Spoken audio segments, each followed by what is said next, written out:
Alright, in this video we'll be looking at the reactions of hydrocarbons. Specifically, let's start with the reactions of alkanes.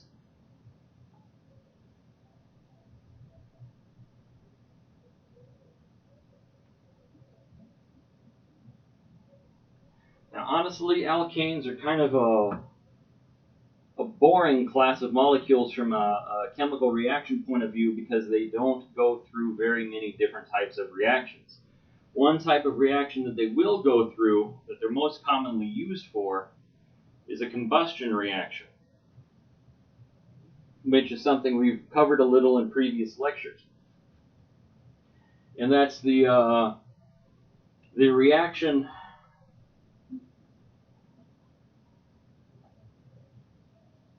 with oxygen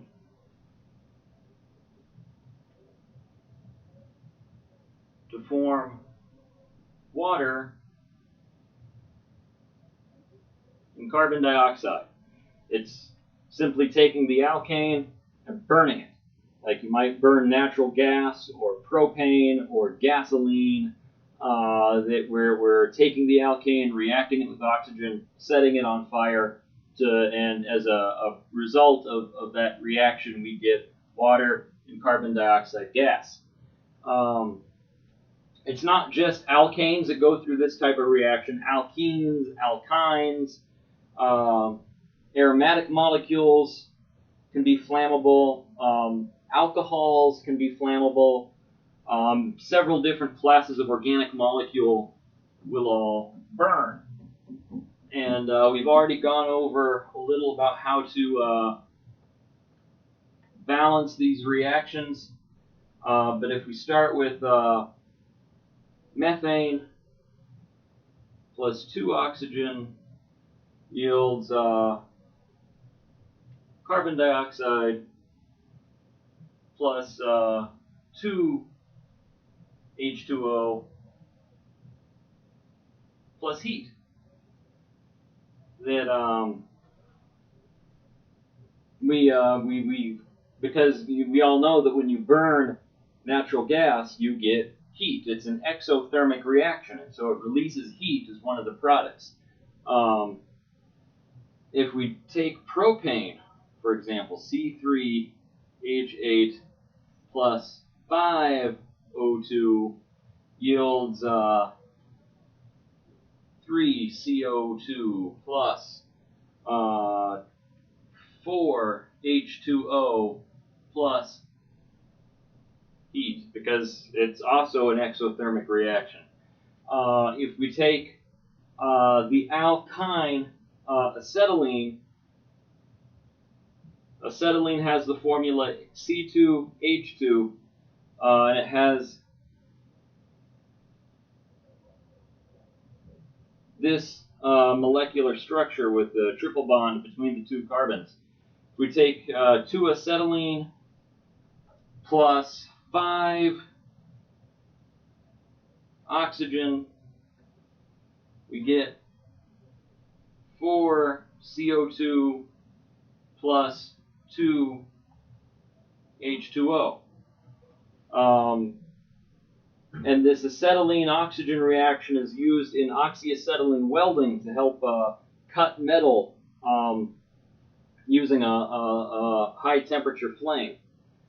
Then we could use an alcohol. We could use ethanol, C2H6O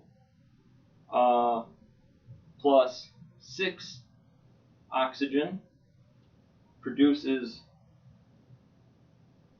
4 CO2 plus 6 H2O.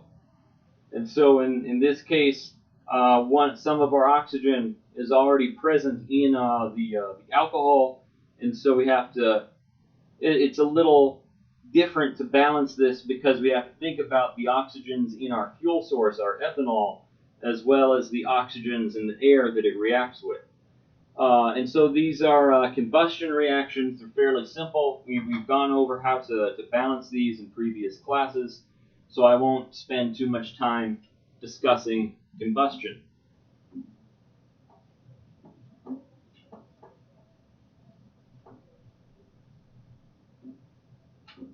The other type of common reaction of alkanes is a halogenation reaction.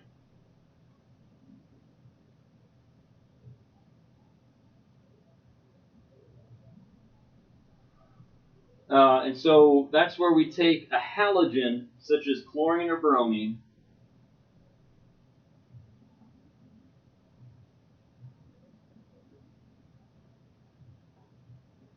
and we react this with an alkane to replace one of the hydrogen atoms with a halogen.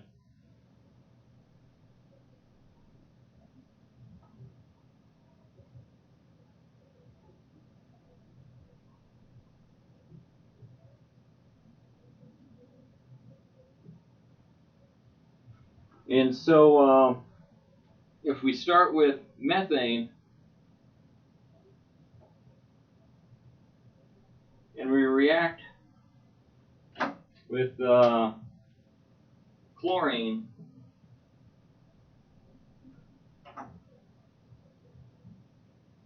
then we replace one of these hydrogens, let's say this one,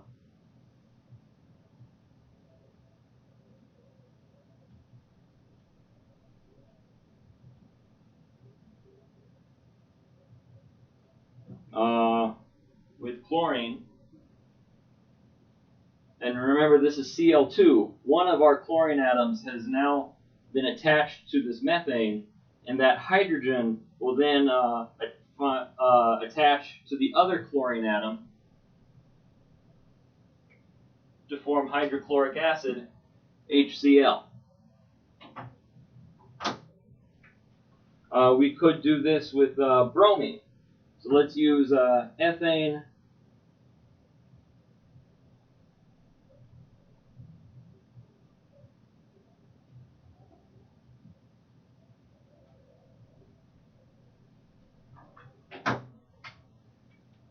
and bromine, Br2,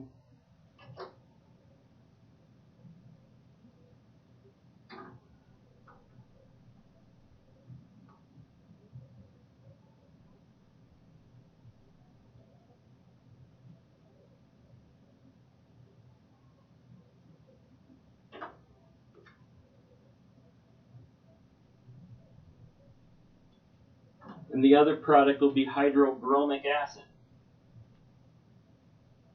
HBr. And so in both of these cases, we've taken a proton or a hydrogen atom, we've replaced it with a chlorine atom or a bromine atom. We've replaced it with a halogen atom. And I should point out that these reactions do not happen by themselves, that if we just mix methane and chlorine, we will not get this compound here, which is called chloromethane.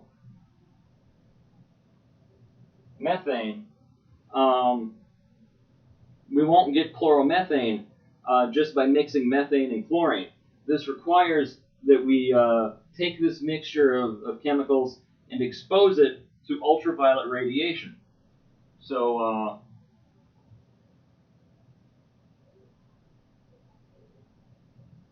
UV light, and it's the same with the bromine reaction. And so in both of these examples, it doesn't matter which hydrogen atom we replace, we'll get the same product. That we could replace any one of these hydrogens with bromine, and it would be the same molecule.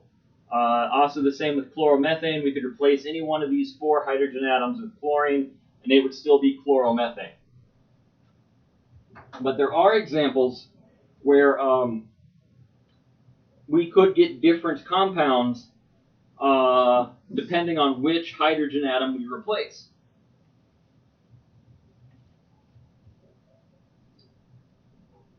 So if we use propane, 3 carbons, 1, 2, 3.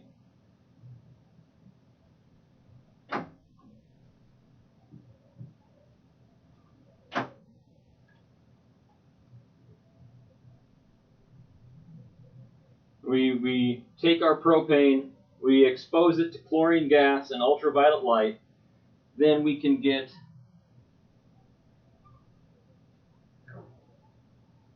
two different products.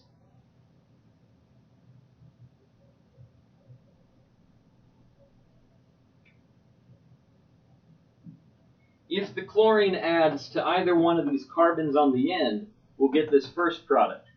If the chlorine adds to this carbon in the middle, we get the second product. So we'll get this mixture of products even though we start with one reactant.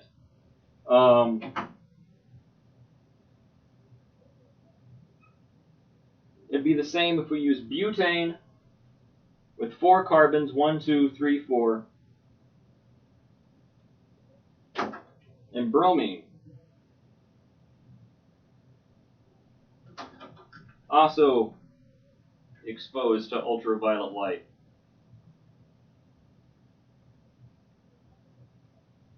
But we can attach that bromine to one of the carbons on the end of the butane, and we can get this product here.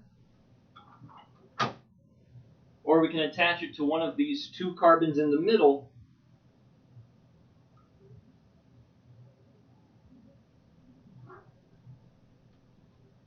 and get this product here. And so this will produce, again, one reactant producing more than one product, depending on which carbon atom that bromine attaches to.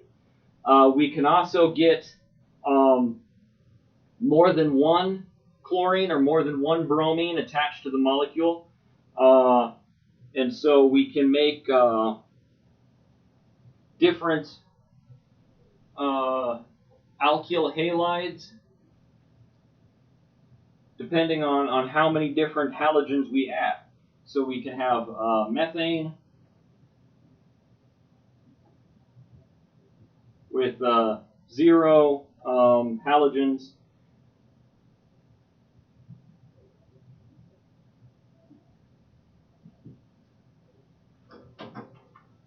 We can have chloro methane with 1 halogen, 1 chlorine.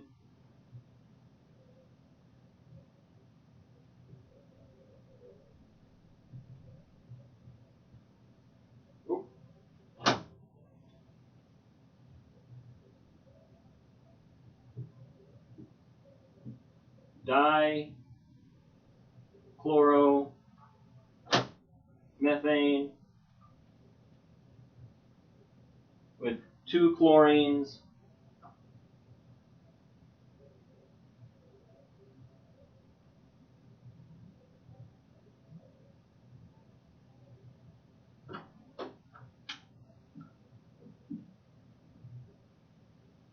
This would be trichloromethane with 3 chlorines.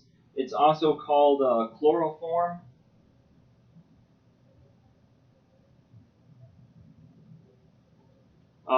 So you've probably heard of chloroform. This is the structure for chloroform.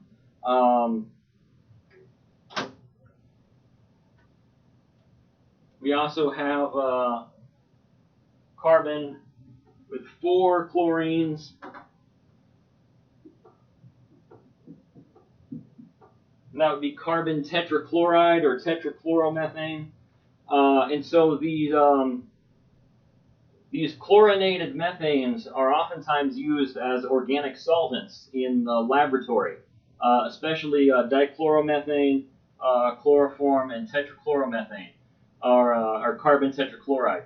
The problem is, as we add more chlorines, they tend to become more toxic.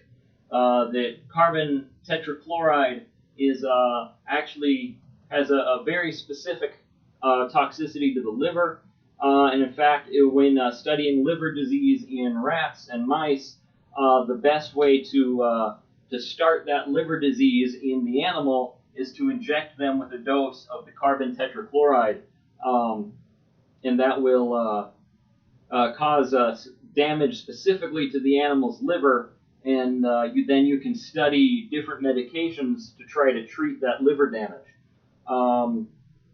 Dichloromethane is used much more commonly in the lab now because it's a safer, more environmentally friendly solvent. And so the common uses of alkyl halides that we produce with this halogenation reaction are as laboratory solvents or industrial solvents or refrigerant compounds in air conditioners and refrigerators. Or we can take these organic, these alkyl halides and use them in different chemical reactions to convert the halogens into other functional groups like alcohols, ethers, thiols, etc. And so these are very useful molecules for organic chemistry. But combustion and halogenation are the two general reactions that alkanes will go through.